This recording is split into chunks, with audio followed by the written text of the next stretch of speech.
Bienvenido a la tertulia de Estocolmo.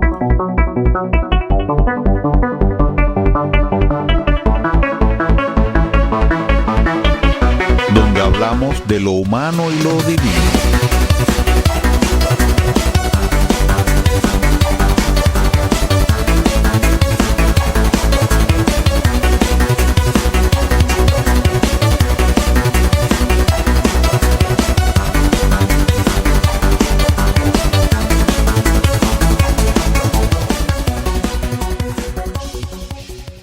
Buenas tardes Buchirca, buenas tardes Estocolmo, buenas tardes mundo y buenas tardes le desea a usted Carlos Manuel Estefanía Aulet, el conductor de esta revista cultural que es la Tertulia de Estocolmo, un servicio de Radio Buchirca para todos los que aman la lengua española. Ya porque la tengan como lengua materna, ya porque la estudien. Usted puede escucharnos cada jueves, cada sábado y cada lunes a partir de las 18 horas, hora local de la capital de Suecia, en el 91.6 FM. Si está en cualquier otro lugar del mundo, puede navegar hasta las páginas de Radio Buchirca. La primera sería radiobuchirca.se.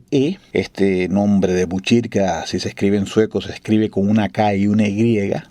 O sea, usted diría radiobotkirka.se y Radio Buchirca como se leería, o Radio Buchirca como se leería, si lo leyéramos en sueco.com. Si quiere comunicarse con nosotros, puede escribirnos al mail latertuliadeestocolmo@gmail.com. Serán muy bien recibidos los comentarios que usted nos haga llegar, incluso cualquier archivo de voz. Sabe que este es un programa interactivo. Lo único que nunca retransmitiríamos sería una llamada a la violencia o un insulto improcedente, pero mientras se trate de ideas bien fundamentadas y mientras se hable con respeto, todas las opiniones son bien recibidas en la tertulia de Estocolmo. Y ahora un mensaje de la redacción de Radio Buchirca. Ella nos pide que hagamos llegar a nuestros oyentes la siguiente solicitud. ¿Le gusta la radio que está escuchando? ¿Quiere que vivamos? Entonces aproveche la oportunidad para ayudarnos convirtiéndose usted en miembro de apoyo. Hágalo haciendo llegar a nuestra organización el monto de 100 coronas suecas. Use para ello el número Swish 12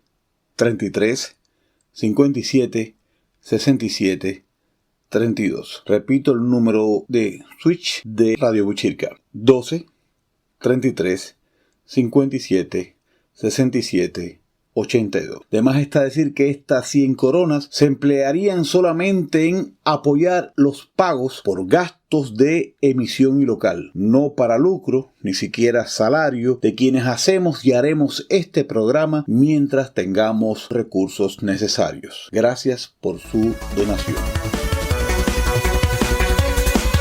Donde hablamos de lo humano y lo divino.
Escuchábamos la pieza titulada Patrick y Oliver, del disco de Ramón Valle, Levitando, editado por primera vez en el año 1993. Ramón Valle se encarga del piano, Daphne Guillén de las baterías, Félix Betancourt del saxo y Antonio Guillén del bajo. Luis Ramón Valle Sánchez es natural de la provincia de Holguín, donde nació en el año 1964. Y es de esta misma provincia de donde viene quien será nuestro invitado de honor. Se trata del poeta cubano Michel H. Miranda, nacido en el municipio holguinero de Cueto en el año 1974.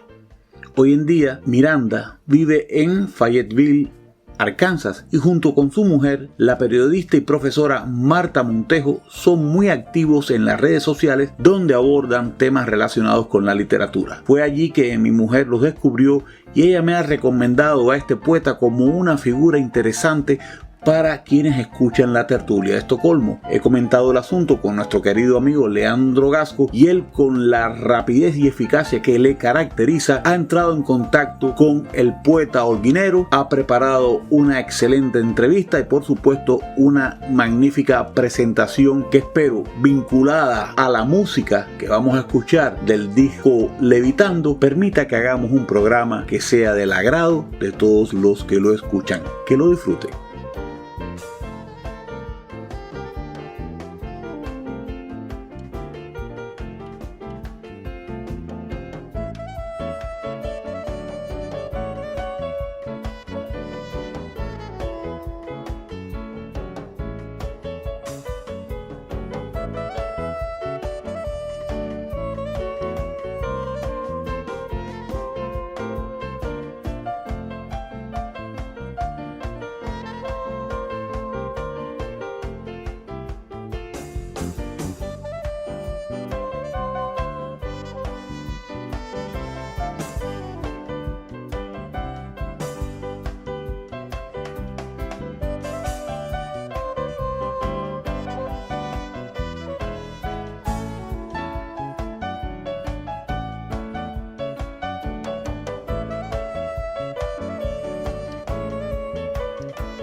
Hola amigos, hoy quiero presentarles una entrevista destacada a Michael H. Miranda desde Estados Unidos. Michael H. Miranda es escritor cubano. Nació en Oriente, Cuba, en 1974. Graduado de periodismo en Santiago de Cuba en 1997. Reside en Arkansas, Estados Unidos, donde trabaja como profesor de lengua española en la Universidad de Arkansas en Fayetteville. Realiza traducciones y edición para la editorial Casa Vacía de Richmond, Virginia.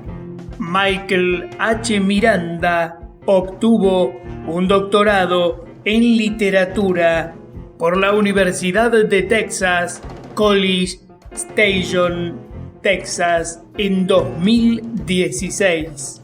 En su país de origen, trabajó como periodista, crítico y editor de libros y revistas, y publicó varios libros de poesía antes de establecerse en Estados Unidos hacia 2008. Sus últimos libros publicados son Diario de Olympia Heights, Diario Casa Vacía 2017 y Asilo en Brazos Valley, Poesía Bokeh 2017. Libro que resultó finalista del Premio Internacional de Poesía Gastón Vaquero de España en 2017. Michael H. Miranda colabora regularmente con revistas digitales como Hipermedia Magazine y Diario de Cuba, junto con su mujer, la periodista y profesora Marta Montejo. Realiza videos en su canal de YouTube para comentar libros y temas relacionados con la literatura usando el hashtag #TSundoku. Literatura, vivencias, sociedad y proyectos en un diálogo ameno desde Arkansas. En instantes, Leandro Gasco presenta un conversatorio especial con el escritor y periodista Michael H. Miranda. Quédate con nosotros porque lo mejor está por venir. Muchas gracias.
donde hablamos de lo humano y lo divino.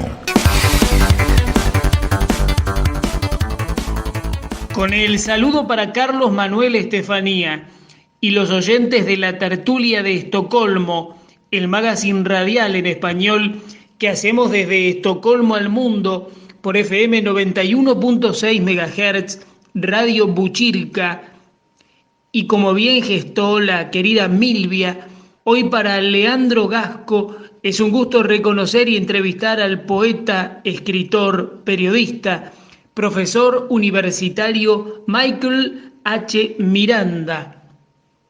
Qué grato tenerte, Michael. Buenas tardes. ¿Cómo estás?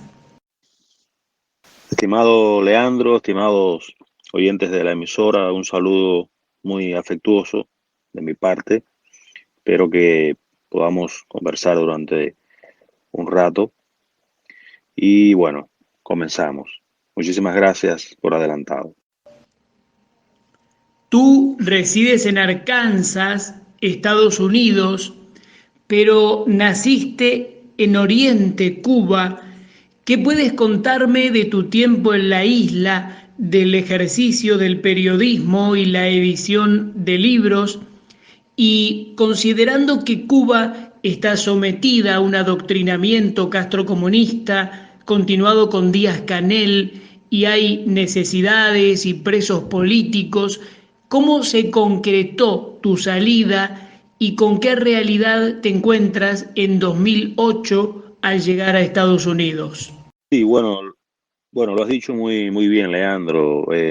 Fueron años muy difíciles para mí porque la profesión que yo elegí para estudiar en una universidad cubana fue la de periodismo, que es uno de los terrenos donde más fuerte se ejerce el control y la supervisión por parte de los ideólogos y de la policía política en un régimen como el cubano, ¿no?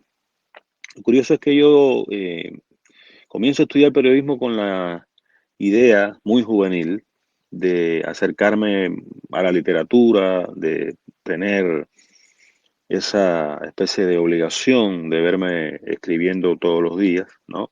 Tenía en mi imaginario, por supuesto, tenía los grandes periodistas norteamericanos y escritores norteamericanos que habían comenzado en el periodismo, también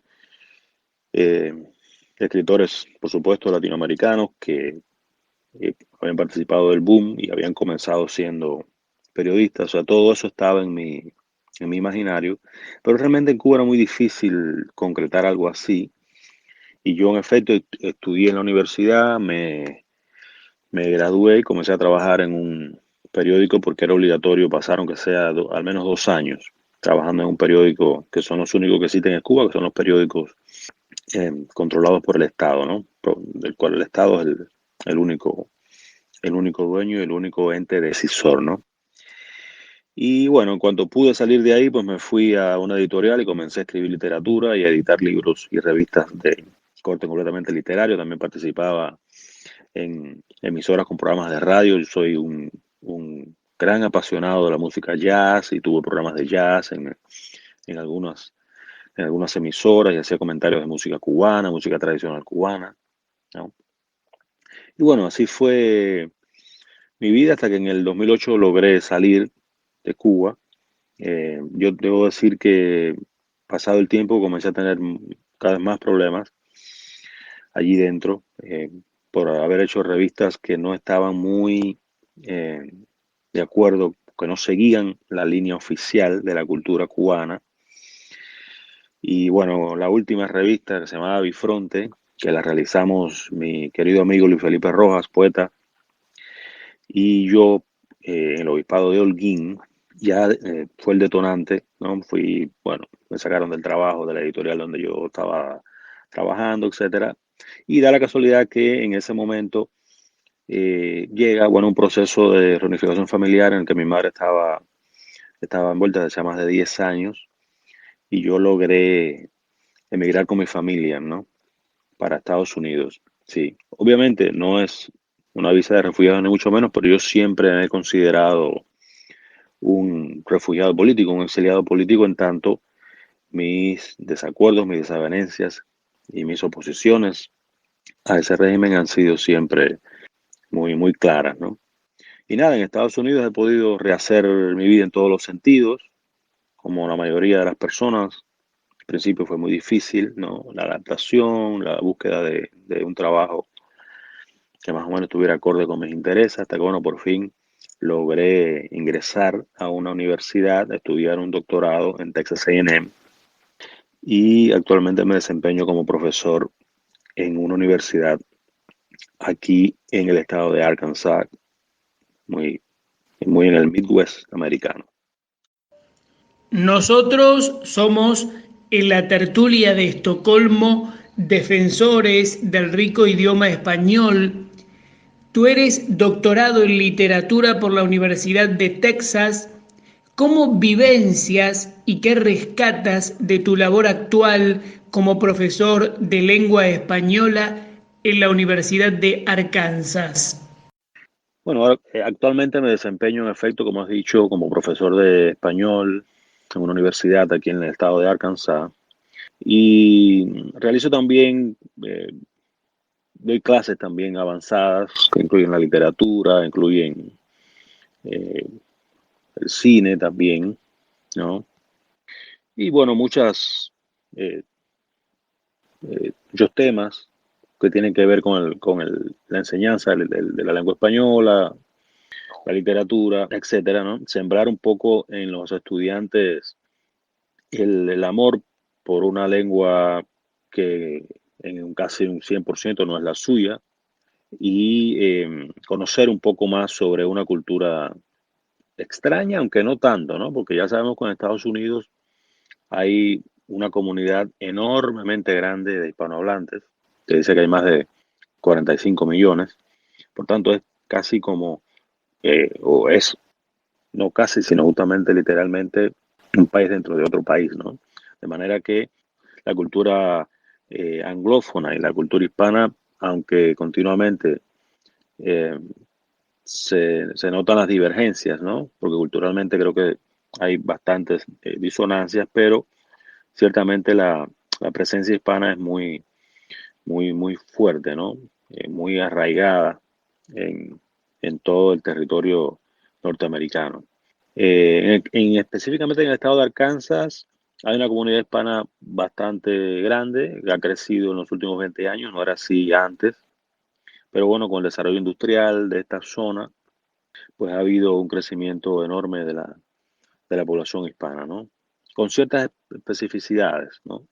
Pero hemos podido sostener en la universidad pues un programa de enseñanza del español con, con bastante afluencia de jóvenes estudiantes, ¿no? Y para mí en lo personal, bueno, yo tengo que decir que yo en realidad nunca me vi, cuando yo tenía 20, 25 años, jamás me vi frente a un aula, ¿eh? O sea, yo no consideraba que entre mi campo de realización personal estuviera el ser profesor. Pero bueno, la vida me ha llevado por estos derroteros. Eh, Allí, cuando estaba en Texas y comencé a estudiar en la universidad, quedé absolutamente sorprendido y sobre todo por la cantidad de facilidades que las universidades brindan para los estudiantes. Yo quedé casi en shock cuando vi aquella biblioteca, cuando entré por primera vez a aquella biblioteca de la Universidad de Texas A&M, que es una universidad no precisamente de humanidades, aunque tiene, ¿no? Muchas facultades de humanidades, pero es una universidad que tradicionalmente había sido técnica, ¿no? Y sin embargo, la biblioteca que tenían era extraordinaria. Además, el servicio de apoyo para las investigaciones, ¿no? O sea, funcionaba todo como un reloj, o sea, siempre ponían a tu disposición un arsenal de materiales bibliográficos y de otro tipo para desarrollar las investigaciones, ¿no? De manera que el mundo universitario para mí ha significado un avance extraordinario en términos de trabajo intelectual, y yo encantado de poder dar poner mi mano, ¿no? Y mi esfuerzo en el aprendizaje de una lengua difícil como la lengua española para jóvenes estudiantes norteamericanos. Quiero un concepto sobre tus más recientes obras para ilustrar a nuestra audiencia y a ese lector que se adentre en tus publicaciones. Me refiero a Diario de Olimpia, Heights, Diario Casa Vacía 2017 y Asilo en Brazos, Valley, Poesía, Bokeh 2017. Este último libro finalista del Premio Internacional de Poesía Gastón Baquero de España en 2017. Y esos dos libros son los últimos que he publicado. Diario de Olympia Heights es, bueno, como su nombre indica, es un diario, es el relato de un viaje, el viaje de un lector desde acá, desde el Midwest hasta Miami, ¿no? Y los días que ese lector pasa allí, ¿no? Está ilustrado con fotos de Marta, mi esposa, fotos que hizo ella y otras fotos que tienen que ver con el texto que, bueno, son de internet, que ilustran determinadas zonas de la narración, ¿no? Sí, bueno, es sencillamente no solamente cosas que suceden allí con este lector, sino también todo lo que está en su cabeza. Está el viaje que había realizado su mujer a Cuba y los mensajes que esa mujer le manda, ¿no? Sí, fue una experiencia memorable para mí la escritura de ese diario allí, en una ciudad como Miami. Como sabemos, es la ciudad por excelencia de los exiliados cubanos, ¿no? Hay una ciudad con una imantación sobre todo lo que se mueve en términos cubanos, ¿no? En Estados Unidos. Y por supuesto tiene mucho de las lecturas que estaba haciendo en ese momento, los libros que iba adquiriendo, los lugares que iba visitando, sí. Y a la par de eso, estaba también escribiendo Asilo en Brazos Valley, que es, yo lo puedo llamar así, es una especie de reencuentro con una voz poética que me llevaba tiempo buscando y no la había encontrado. Es un cambio completamente, un cambio muy profundo en la poesía, en mi poesía, lo que yo había hecho antes, ¿no? Desde que yo vine para Estados Unidos, me había costado mucho trabajo volver a escribir poesía, y ese libro fue el que me liberó de ese bloqueo, ¿no? Y reencontré un espacio iluminado para decir cosas, ¿no? Es un libro, es poesía, pero con una característica muy narrativa. No es una colección de poemas, es sencillamente un libro que yo comencé a escribir de punta a cabo, unas 100 páginas más o menos, dividido en 5 partes, ¿no? O sea, podría ser considerado o bien un largo poema en 5 partes, o bien una novela lírica, si se quiere, ¿no? Sí, podría llamarlo así, también en 5 partes. Y eso lo he pensado en términos de trilogía. Ese sería el primer libro de una trilogía que comienza en Brazos Valley, que era ahí en el entorno de aquel lugar donde yo vivía, que se llamaba College Station, donde estaba la Universidad de Texas A&M, que está en el imaginario de muchos escritores que estábamos allí. He visto varias publicaciones que se desarrollan, ¿no? Reconstruyen ese espacio allí donde estuvimos por unos 5 años, ¿no? Recuerdo ahora mismo el libro de College Station de Pablo de Cuba Soria, escrito a lápiz de Luis Carlos Ayarza, ¿no? Una novela del escritor colombiano Joseph Afsky, que también estuvo allá, ¿no? O sea, hay un claro ejercicio de reconstrucción de ese espacio. Ya es un espacio mítico, ya no es un espacio real, sino que ya está pasado por la imaginación, ¿no? Entonces ya viene pronto este año, calculo que se definirá qué va a pasar con la segunda parte de este libro, que ya sería este personaje que se llama Corbus, que vive allí en College Station. Ahora estaría aquí en Arkansas, ¿no? Rodeado de lecturas y desentrañando el mundo. Por ahí van las escrituras en estos días. ¿Cómo es el ida y vuelta y cómo surgió el canal de YouTube en el que se comentan libros y temas de literatura con el hashtag Sundoku?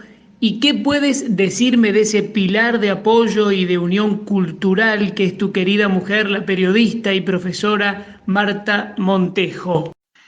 Sí, lo has dicho muy bien. A raíz de todo esto del confinamiento, no había mencionado que, bueno, cuando se desató todo esto de la pandemia, pues los profesores nos enviaron a la casa a dar las clases desde nuestras casas, por vía online, por vía en línea, pues comenzamos a dar nuestras clases, ¿no? Y bueno, mis clases eran por la mañana y bueno, de pronto por la tarde pues la tenía libre para, bueno, preparar las clases y todo eso, pero entre Marta y yo comenzamos a hacer, a hacer unos videos sobre la biblioteca, ¿no? La biblioteca es un tema que a mí me apasiona también. Yo tenía una biblioteca en Cuba que, por supuesto, algunos libros los traje para acá, otros se quedaron allá, y ya, por supuesto, una biblioteca perdida. Entonces, junto con la memoria de esa biblioteca perdida y la biblioteca de más de 3.500 volúmenes que he podido ir construyendo acá, donde vivo, pues se nos ocurrió que a partir de la idea del Sundoku, que es un concepto japonés que surge a mediados del siglo XIX sobre esta cosa compulsiva de tener una cantidad de libros que sabes que el tiempo no te va a alcanzar para leer, ¿no? Comenzamos entonces a realizar esos videos donde comentamos lecturas, establecemos algunas conexiones de libros que podrían parecer insólitas para algunos. Hablamos de nuestras experiencias lectoras, por supuesto, ¿verdad? Y usando ese hashtag Sundoku, pues comenzamos Marta y yo a realizar estos videos que ya se van aproximando a los 60 videos. Esta semana entrante ya estaremos realizando los 60 videos, un video diario prácticamente. Son apenas 3 o 4 días que no los hemos realizado desde que comenzamos eh, a finales de marzo, ¿no? Es una experiencia absolutamente grata para los dos, ha sido increíble. Bueno, la cantidad de amigos que nos han escrito, que hemos de alguna manera reavivado en ellos el ansia de leer y de adquirir algunos libros que no hubieran imaginado que existían, ¿no? Siempre recuerdo aquella frase del gran editor ya fallecido, director de la editorial Acantilado, ¿no? Jaume Valcorba, que decía: la editorial Acantilado no da los libros que la gente quiere, sino los libros que la gente no sabe que quiere leer, ¿no? Y nosotros estamos aquí para darles esos libros, ¿no? Con un poco esa inspiración, ¿no? Pues hemos realizado esos videos que al final, vamos, son un tanto amateur tecnológicamente hablando, porque en realidad no quiero dedicarle tanto tiempo a la edición de videos porque me robaría mucho tiempo de lectura, ¿no? Sencillamente los hacemos en una sola toma. Y bueno, ocurren cosas y ahí están los videos, ¿no? Pues en ese canal de YouTube los tenemos, también en las redes sociales están, ¿no? Y yo encantado porque yo mismo me he reencontrado con cosas y me he obligado a hacer algún que otro análisis que de otra manera no se me hubiera ocurrido, ¿no? ¿Verdad? Por ejemplo, ver una película sobre The Invisible Woman, por ejemplo, donde cuenta la separación de Charles Dickens de su mujer cuando se enamora de una actriz, ¿no? Se me ocurrió que podíamos comentar, por ejemplo, el reflejo de la separación en muchas obras literarias, ¿no? Y por ahí empezamos a buscar ejemplos, ¿no? De obras literarias donde ocurre la separación, ¿no? Con todo lo traumático que eso puede resultar. Ese fue un video que a mí me gustó mucho, ¿no? También hablo de mis experiencias lectoras, qué lector yo fui cuando tenía 20 años, qué lector soy hoy y todo eso. Yo creo que no sé qué va a pasar, quizás podamos seguirlo, eh, no sé, pero en realidad lo disfrutamos muchísimo y me consta que para Marta también, ¿verdad? Y ha sido una de las experiencias más gratas para nosotros de este momento tan particular, ¿no? De una manera tan triste del confinamiento, ¿no? Así que los invitamos a que lleguen por YouTube y busquen con el hashtag Sundoku, busquen el canal de Michael H. Miranda y ahí podrán ver algunos de nuestros videos. Sé que colaboras regularmente con revistas digitales como Hipermedia Magazine de Ladislao Aguado y en Diario de Cuba.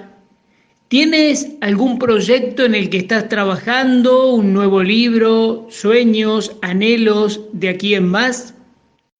Sí, colaboro, como bien has dicho, con esas revistas que mencionas, son revistas digitales, desde luego, y bueno, pues pienso seguir colaborando de una manera, eso ha estado siempre ahí en mi formación intelectual, o sea, colaborar con revistas, básicamente sobre libros, algunos asuntos, Diario de Cuba más con asuntos que tienen que ver con la sociedad cubana, política, etcétera, política cultural también, y la idea es seguir colaborando, desde luego, ¿no? En cuanto a proyectos, bueno, te comentaba que eh, este año se definirá qué pasará con el segundo volumen de esa trilogía que estoy pensando, que comenzó con Asilo en Brazos Valley, ¿no? Y por lo pronto, yo creo que el año estará dedicado a esa definición. Seguiremos con la expectativa de qué sucede desde el punto de vista profesional con todo esto que está sucediendo, ¿verdad? Estamos a la espera de una definición, si las clases volveremos a las aulas o lo haremos todo, o si seguiremos en línea, seguiremos con nuestros videos, seguiremos leyendo, escribiendo y siempre muy atentos a todo lo que sucede en general dentro de la isla, donde todos esperamos que ocurra algún cambio que posibilite la llegada por fin, después de más de 60 años, de una esperanza democrática a ese país, ¿no? De manera que sí, eso serían nuestras expectativas, nuestras esperanzas para este año. Estimado Michael H. Miranda, hoy te he convocado para reconocerte y quiero coronar con tu saludo o mensaje especial para los oyentes que ahora mismo te están escuchando por la radio desde Estocolmo al mundo. Ha sido un placer, Leandro, ha sido un placer conversar contigo y que los oyentes puedan escucharme, ¿verdad? Es un sueño para mí poder visitar el norte de Europa. He estado apenas en España por unos días y también en Bélgica estuve en el año 99. Son mis dos únicas visitas a Europa, pero tengo desde luego la fe de que se abran de nuevo las grandes alamedas y podamos regresar a los aviones, a volar, a hacer nuestra vida normal y poder viajar a Europa y conocer esa hermosa tierra escandinava. De manera que, bueno, un saludo desde acá. Seguiremos leyendo, seguiremos en contacto, muy atentos a las noticias y desde aquí, por supuesto, desearles muchísimo éxito en su trabajo y, bueno, un fuerte abrazo desde la distancia. Y así termina nuestra tertulia. Que pase una buena noche.